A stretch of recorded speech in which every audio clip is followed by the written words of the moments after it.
Salut à tous et bienvenue sur Parallèle Archive.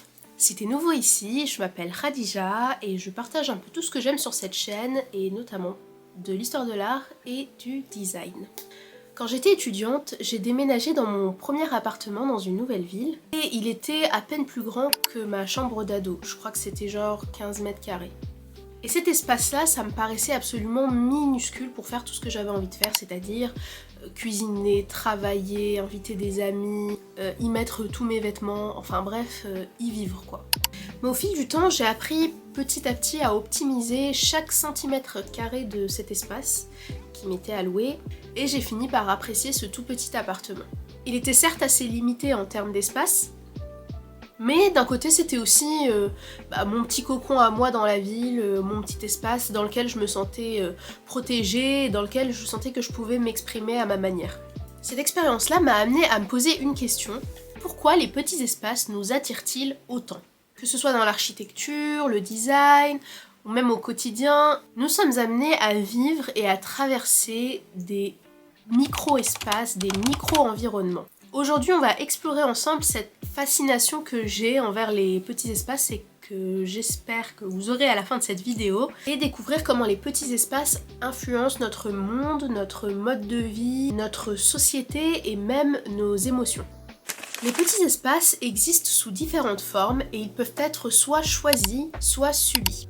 Dans nos sociétés et principalement en Occident, ils sont principalement, on va dire, perçus comme une contrainte, car l'espace est lié au statut et à la richesse.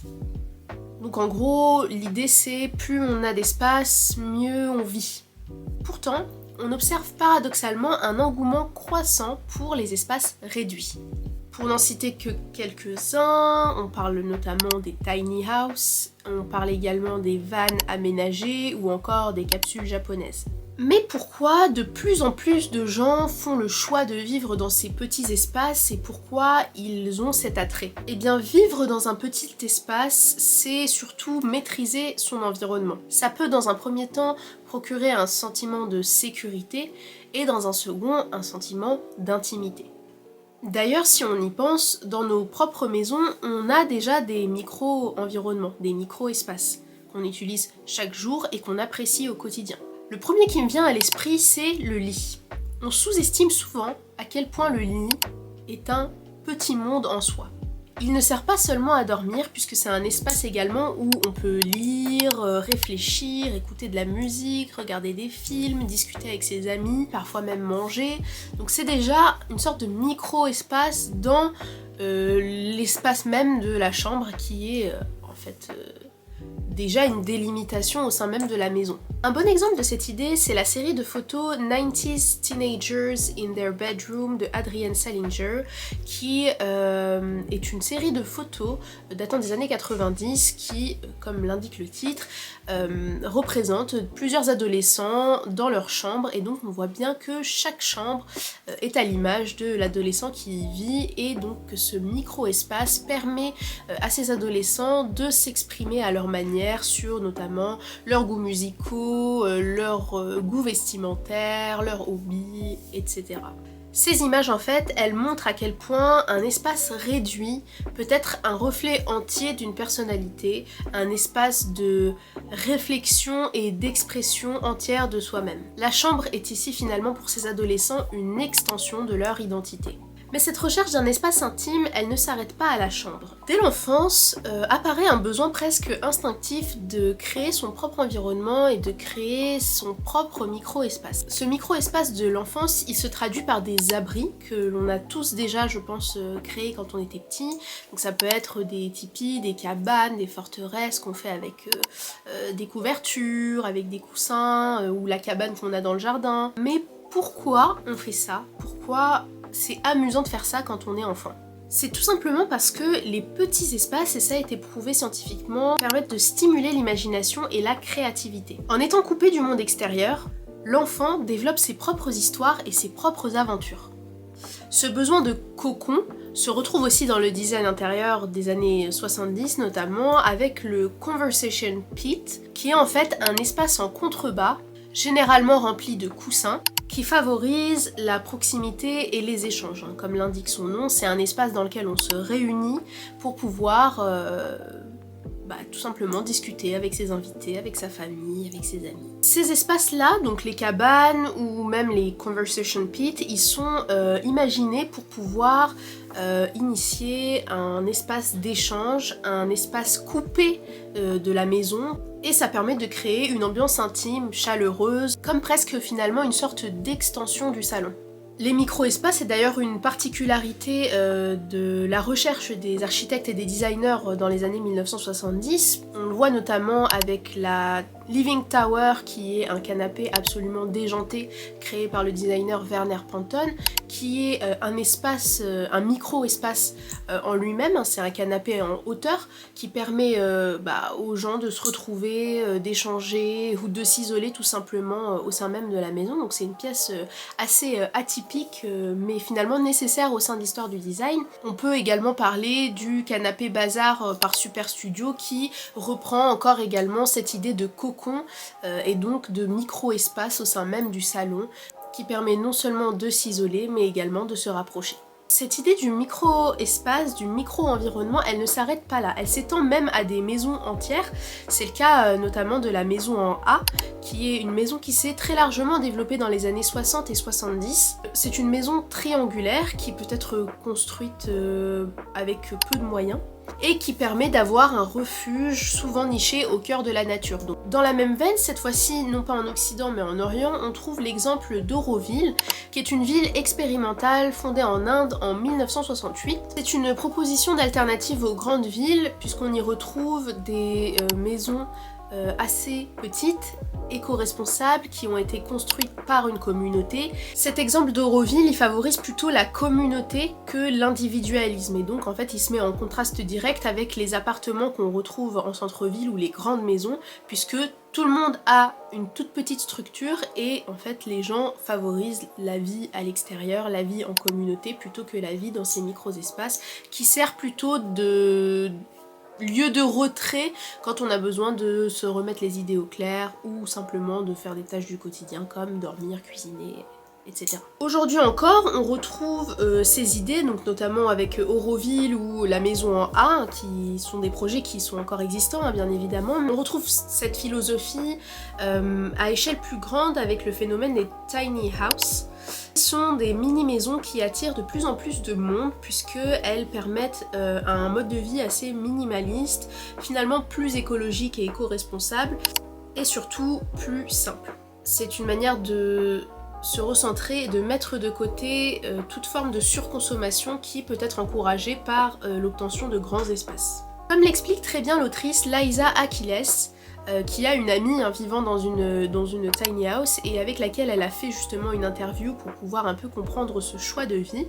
Vivre dans un espace réduit permet en fait de développer son espace de réflexion, à savoir ses pensées.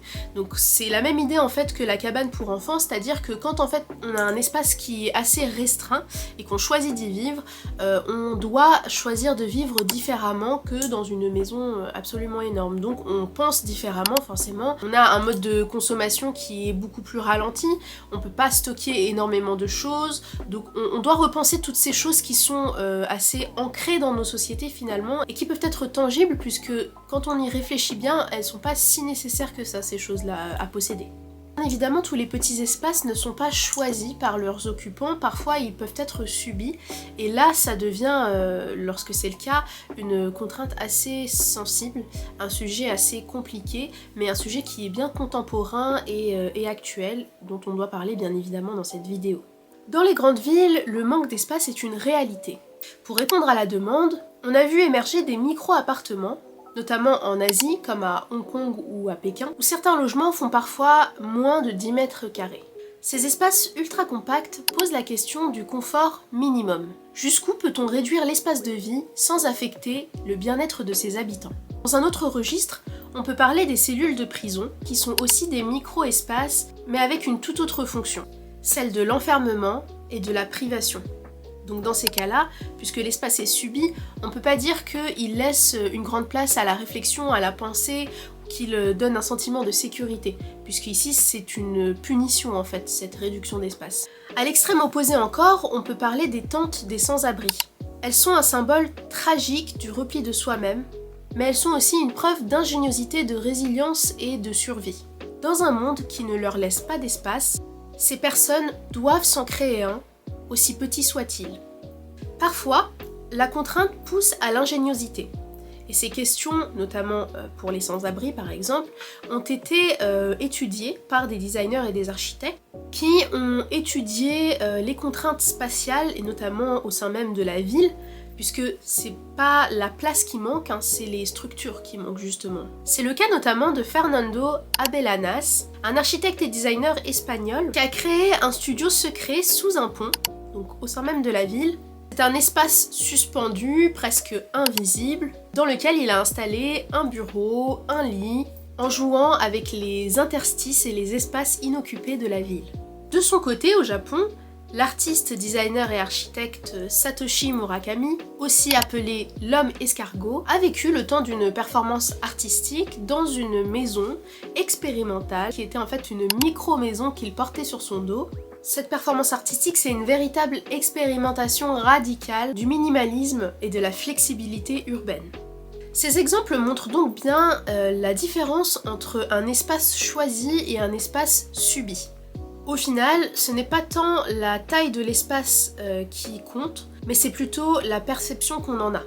Vivre dans une tiny house, ce sera toujours plus confortable que vivre dans un micro-appartement à Hong Kong lorsque l'un choisit de vivre et de réduire sa consommation en passant par un espace plus réduit et mieux aménagé, quand l'autre vit dans un espace très réduit par manque de moyens ou par manque d'accessibilité à quelque chose de plus spacieux. Du coup, au final, choisir de vivre dans un espace plus réduit, c'est aussi choisir de vivre différemment. Il y a dans un premier temps un impact sur le bien-être mental.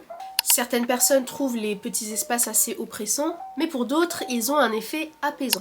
Puisque avoir un petit espace, c'est avoir un sentiment de contrôle. C'est notamment ce que j'ai vécu lorsque j'ai aménagé donc, dans mon petit appartement. Ça peut rapidement instaurer un sentiment de sécurité, un sentiment de protection, un côté assez rassurant puisque on maîtrise l'espace dans lequel on évolue. Il y a un aspect également forcément écologique à ce mode de vie dans un espace plus restreint, puisque quand on vit dans moins d'espace, on consomme forcément moins d'énergie, on consomme moins en règle générale. On gaspille moins et on doit forcément réfléchir à une manière d'optimiser les ressources qu'on a. Je ne peux pas faire une vidéo sur les micro-espaces sans vous parler du design scandinave et par extension du concept danois du hygge, puisque c'est un concept hyper important et notamment dans cette recherche sur les micro-environnements et sur cette manière plus éco-responsable de vivre. Dans les pays scandinaves, ce concept du hygge met en avant le confort et le bien-être dans des espaces souvent petits mais chaleureux.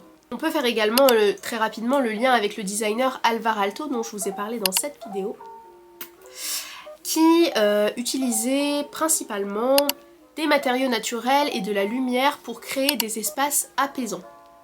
Cette philosophie, elle se nourrit du principe de contentement pour mieux vivre. Autrement dit, moins l'on possède, mieux on vit. Et j'aimerais même aller plus loin, mieux on possède, mieux on vit. Un autre exemple assez visionnaire, c'est celui de l'architecte Jean-Louis Chanéac, qui dans les années 70 a imaginé des bulles, donc des structures en forme de bulles, qu'il venait apposer directement, clandestinement, sur les façades des bâtiments et notamment sur les façades des HLM. Et donc en fait ces bulles permettaient d'agrandir finalement des micro-espaces, donc ces petits appartements dans lesquels vivent des familles, et ça permettait également de créer finalement un nouveau micro-espace au sein même de la ville dans lequel pouvaient s'épanouir ces familles, donc une sorte de balcon en plus, de terrasse en plus, mais en forme de cocon, en forme de bulle. Donc les petits espaces ne sont pas qu'une question en fait d'architecture ou de design au final. Ils reflètent aussi nos modes de vie et nos valeurs. On le voit bien avec la popularité des mini-maisons ou des espaces modulables. La société moderne évolue donc vers plus de flexibilité et, je l'espère, moins d'attachement matériel. Finalement, ces petits espaces nous permettent de nous interroger sur nos modes de vie actuels. Avons-nous besoin de tant d'espace que ça ? Que ce soit par choix ou par contrainte, les petits espaces sont une réalité qui façonne notre manière de vivre, de penser et d'interagir avec notre environnement. Ils peuvent être un cocon rassurant, un lieu d'expression, un symbole de minimalisme ou au contraire une prison étouffante.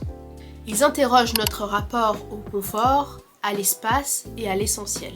Mais avec l'évolution des villes et de nos modes de vie, une question reste en suspens. Les petits espaces vont-ils devenir la norme de demain? Dites-moi en commentaire ce que vous en avez pensé et surtout ce que vous pensez justement de ces petits espaces. Vous êtes plutôt team grande maison ou tiny house? Si cette vidéo t'a plu, n'hésite pas à liker, à commenter et surtout à t'abonner pour continuer de suivre mon contenu. Je te remercie d'avoir regardé cette vidéo et je te dis à la prochaine sur Parallèle Archive. Bye!